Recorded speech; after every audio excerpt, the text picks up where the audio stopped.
vídeo de hoje eu vou contar 10 casos de personagens de séries que nem era pra ter existido, mas existiram e entraram pra história. Sejam muito bem-vindos a mais um vídeo aqui do canal Minha Vida é uma Série. Eu sou o Luke e convido você a embarcar nesse vídeo comigo pra imaginar como é que seriam essas séries que eu vou comentar aqui sem esses personagens tão marcantes que a gente gosta ou odeia. Como é o caso, por exemplo, do Daryl Dixon, lá de The Walking Dead, que já está aí indo para a terceira parte da 11ª temporada, e o Daryl até hoje é um dos principais personagens, o que nos faz pensar como seria The Walking Dead se ele nem tivesse existido, porque não era para ter acontecido mesmo. O caso do Daryl é até um pouco conhecido, né? Os fãs de The Walking Dead já sabem um pouco dessa história, mas alguns sabem da história distorcida. Muita gente acha que o Norman Reedus, que é o ator, ele foi lá para interpretar o Merle. Eu não sei pronunciar o nome dele, desculpa. O irmão do Daryl, né, na verdade. Mas aí, apesar de ele não encaixar no personagem, a produção gostou tanto dele que inventou um personagem pra ele interpretar na série, que seria o irmão e que não existe nos quadrinhos esse personagem, inclusive.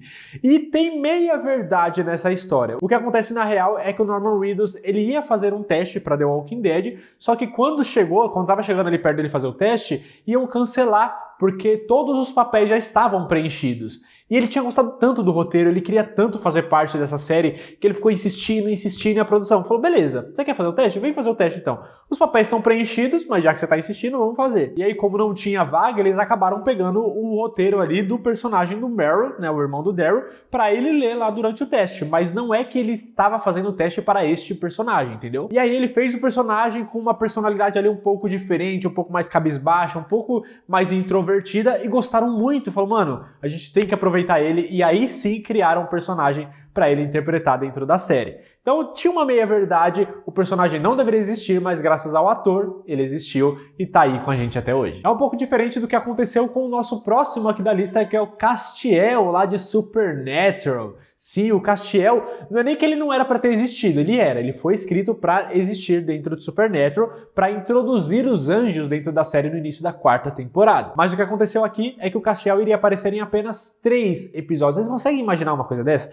O Castiel ia aparecer em 3 episódios para introduzir, contar os planos ali que o apocalipse estava chegando, porque Supernatural já estava caminhando para o fim. Eu não sei se vocês sabem disso, mas Supernatural ia acabar com 5 temporadas, inclusive deveria, né, entrar para a história como um negócio ali perfeito. Então o papel do Castiel era esse, era ir lá introduzir, falar sobre os anjos, apocalipse, todas essas coisas, o papel de cada um dos irmãos, toda essa história, e vazar. Mas ele fez tanto sucesso, que ele foi ficando e ficou até o final da 15ª temporada, permanecendo um total aí de 12 temporadas, de 12 anos dentro do Supernatural, entrando para a história da família Supernatural, né, dos Hunters aí que idolatram a série até hoje, mesmo com os erros que a gente sabe que ela tem. E às vezes os atores e atrizes, eles nascem, né, com o bumbum virado para a lua, porque dá sorte, né, de acontecer uma coisa dessa, como é o caso do próximo aqui da lista, que é o Finn, lá de Law & Order SVU, né, Special Victims Unit, ou em português, Unidade de Vítimas Especiais, é mais fácil. O Ice-T, que é o ator que faz o Finn, ele já deu uma entrevista uma vez falando que o personagem dele tinha sido criado para ser um substituto.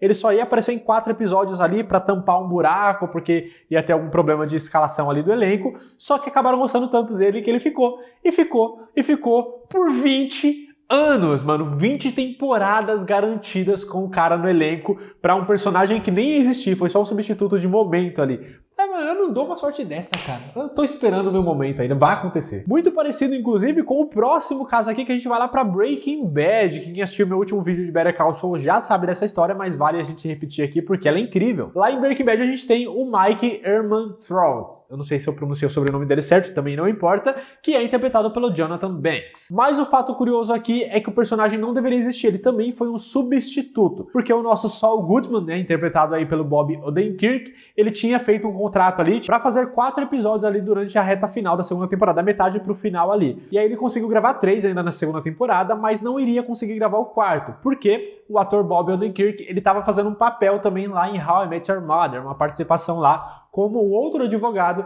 que era chefe do Marshall por lá. E aí, por conta do conflito de agendas, porque eram em lugares muito distantes, ele não ia conseguir filmar as duas ao mesmo tempo, e ele já tinha as datas marcadas lá para How I Met Your Mother, ele não ia conseguir fazer aqui Breaking Bad. Então, pro papel que ele ia desempenhar naquele momento, né, do Saul Goodman, ele ia lá ajudar o Jesse depois que a Jane morreu, né, e criar um álibi para ele, ajudar ele naquele momento e tal, foi preciso criar um outro personagem para que essa história não fosse perdida. E também, é claro, para que as gravações não fossem atrasadas. E assim eles criaram o Mike, que seria um capanga, se eu não me engano, do Gus, já que ele começa, né? Seria um capanga do Gus, para poder limpar a barra. Seria um faxineiro ali, né? Ele foi lá, limpou meio que a cena do crime ali para meio que inocentar o Jesse, ele não ficar totalmente envolvido na morte, para não dar nenhum problema para ele. E também ajudou ele a fazer um álibi ali para falar que ele acordou, encontrou a Jenny morta, ele não sabia o que tinha acontecido e tudo mais. Então o Mike ele foi criado só para aquele momento. Mas o Jonathan Banks interpretou tão bem que ele voltou para a terceira temporada, quarta, quinta e também fez todas as temporadas de Better Call Saul. Mais um substituto que deu sorte na vida e que é essa mesma sorte que eu tô esperando ainda. Inclusive fica um bônus aqui de Breaking Bad. Existem algumas pessoas que dizem que o Saul também só iria aparecer nesses 4 episódios que ele fechou o contrato, mas foi tão bem que continuou. E o Jesse também, ele iria morrer no final da primeira temporada. Só que conforme os episódios foram passando, o Vince Gilligan viu a química que ele tinha com o Walter White, né, com o Bryan Cranston e o Aaron Paul, que é o Jesse, e falou, mano, a gente não pode matar esse personagem, e manteve até o final. Então foi mais um aí que... Esse, no caso, não foi tanta sorte, foi mais pelo seu talento que ele teve que as pessoas viram que seria um desperdício se ele morresse. Como também é o caso do próximo aqui da lista, que a gente vai voltar alguns anos aí atrás, algumas décadas, na verdade, lá pra Buffy, a Caça-Vampiros. Vocês devem lembrar do personagem Spike. Ele era interpretado pelo James Masters e ele foi criado para ser um vilão qualquer, né, de um episódio ali que seria morto pela Buffy no final do episódio. Só que meio que mudaram de ideia, não sei se viram uma química, eu não sei muito bem o que aconteceu, mas mudaram de ideia. Falou, mano, vamos manter esse personagem mais um pouco? E aí desenvolveram ele um pouco melhor, ele foi ficando, e chegou até aí também pro spin-off lá pra Angel, que acabou criando essa rivalidade do Spike com o Angel e tal. Então foi mais um aí que poderia ter morrido e continuou, e mais um que fez tanto sucesso que foi até pro spin-off. Então se você é um dos fãs aí de Buffy, a Caça-Vampiros, que gostava muito desse personagem, saibam que ele poderia ter morrido na primeira vez que apareceu. Outra série das antigas aí que eu também não assisti assim como Buffy, desculpem, eu pretendo corrigir isso um dia, mas outra que fez muito sucesso no passado foi Barrados no Baile, que em inglês é Beverly Hills 90210, né, 90.210, eu não sei, vou pronunciar, não sei como que é a pronúncia séria, se eles falam 90.210, eu não sei, enfim. Vamos pro Barrados no Baile mesmo, que foi como a gente conheceu aqui no Brasil. E essa série vocês devem lembrar que um dos personagens principais era o Dylan, que era interpretado pelo nosso Luke Perry, que depois a gente conheceu também o Riverdale e que faleceu, infelizmente, alguns anos atrás. E o Dylan, ele também é outro personagem que foi muito importante para a história da série, só que ele foi escrito para ter apenas 2 episódios. Esse a gente dá um desconto, porque os diretores ali, as cabeças ali da Fox, eles não tinham certeza como é que o público aceitaria esse personagem.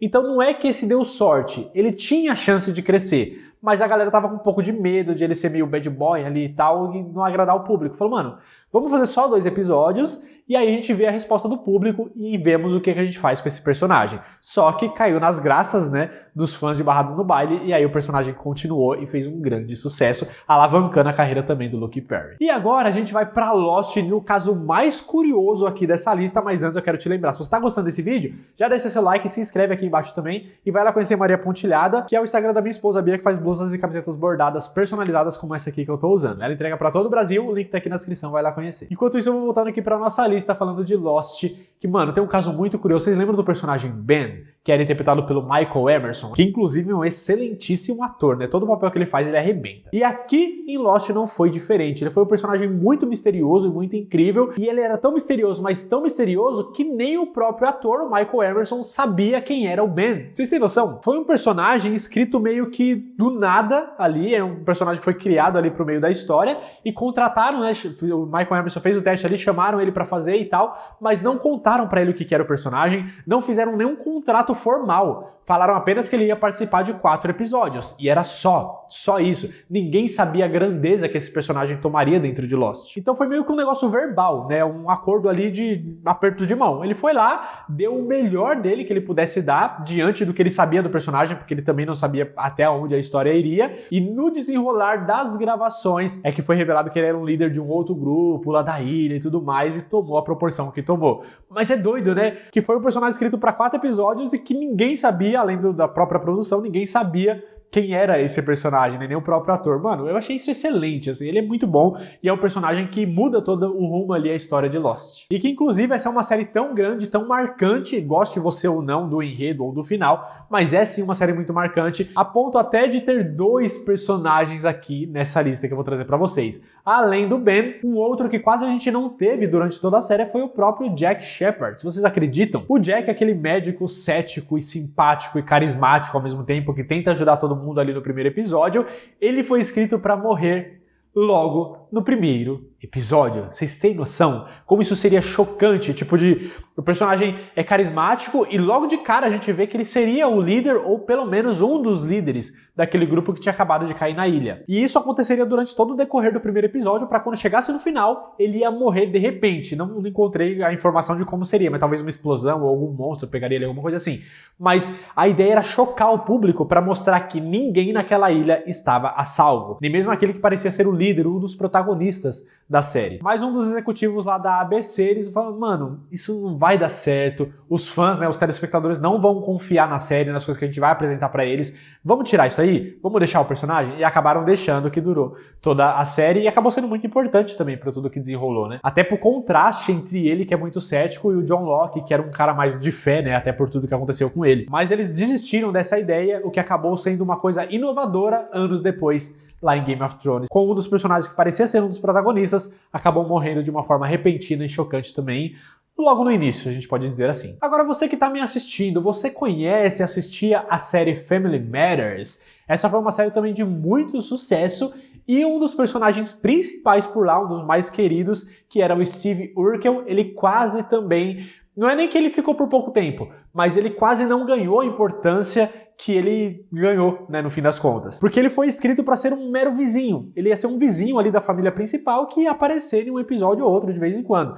Mas, mano, ele foi tão bom, fez tanto sucesso, sabe? Ele arrebentou tanto no papel dele que foi crescendo, sendo cada vez mais desenvolvido e, em certos momentos, sendo mais importante do que a própria família da série. Para vocês terem uma noção da proporção que ele ganhou, ele chegou a ser famoso em outras séries também, em outras sitcoms. Ele apareceu lá em Full House, por exemplo, o personagem dele, de tanto sucesso que ele fez aqui, muito que sem querer. Eu, de novo, não diria que sem querer não, pelo talento do ator também e pela percepção ali dos escritores, da produção, de ver que o personagem está crescendo, tanto na sua qualidade quanto na aceitação do público também, e eles vão dando cada vez mais espaço. Então, mais um personagem que não tinha sido escrito para fazer tanto sucesso quanto fez. E por último, acreditem vocês ou não, temos Grey's Anatomy na lista. Sim, existe uma personagem dessa incrível série que dura há 353 anos, que não era para ter tanto espaço e aparecer tanto quanto apareceu, que é a nossa querida, nem para todo mundo, mas para mim é a querida Arizona Robbins, a nossa pediatra, né, que, mano, eu amo essa personagem de todo o meu coração, apesar dos erros que ela cometeu, que não foram poucos. Mas a Arizona, ela era para ter aparecido em apenas 3 episódios, porque ela era de um outro setor de pediatria, se eu não me engano, na época que ela apareceu, nem falavam muito da pediatria ainda, né, mas ela apareceu lá toda sorridente, toda feliz, né, até parecia toda frágil, né, ninguém sabia da força que ela tinha para cuidar dos seus pacientes, e do tanto que ela sofria, né? Que ela sempre falava que a pediatria era hardcore, né? Lembra que ela falava isso? E ela foi escrita para aparecer só em 3 episódios ali, fazer umas pequenas participações e só ir embora. Assim como já aconteceu com vários outros cirurgiões chefes que já apareceram de outras áreas, de outros hospitais, e depois foram embora. Mas vocês conseguem imaginar todo aquele carisma sendo desperdiçado? Esquece todos os erros que ela cometeu depois. Naquele início, naqueles primeiros episódios, tinha como desperdiçar? Existe alguém que não amou ela da primeira vez que ela apareceu? Andando de patins, assim, com tênis? Não tem como, cara. Você não tem coração se você não amava essa personagem. E os produtores perceberam isso, perceberam o potencial que tinha nessa personagem, falou, mano, a gente tem que aproveitar ela. E ficou, e foi sendo importante, muito importante, na verdade, nas temporadas seguintes, porque foi ela, por exemplo, que puxou o Alex pra pediatria e ele também se tornar o que ele se tornou, né? Um grande cirurgião pediátrico. E também teve uma grande participação lá no avião, aquela coisa que aconteceu com ela no acidente, que foi muito chocante também, e que mudou rumos de várias pessoas ali naquela temporada também. Enfim, ela ganhou uma grande importância e hoje é uma... Eu não sei, não me deem spoilers, né, porque eu tô na 11ª temporada ainda, mas até aqui ela é uma das personagens principais. Eu não sei o que acontece com ela depois e não quero saber também, sem spoiler, tá? O vídeo até chegou ao fim, deixa seu like, se inscreve aqui nessa bolinha e me conta nos comentários qual desses personagens mais te chocou, qual desses você ama e não consegue imaginar a série sem eles. Aproveita para clicar aqui embaixo em compartilhar e compartilha com alguém também que gosta das mesmas séries que você para ver essas curiosidades e depois você clica aqui para ver esse vídeo aqui do lado. Muito obrigado por ter visto o vídeo até o final, até a próxima e valeu!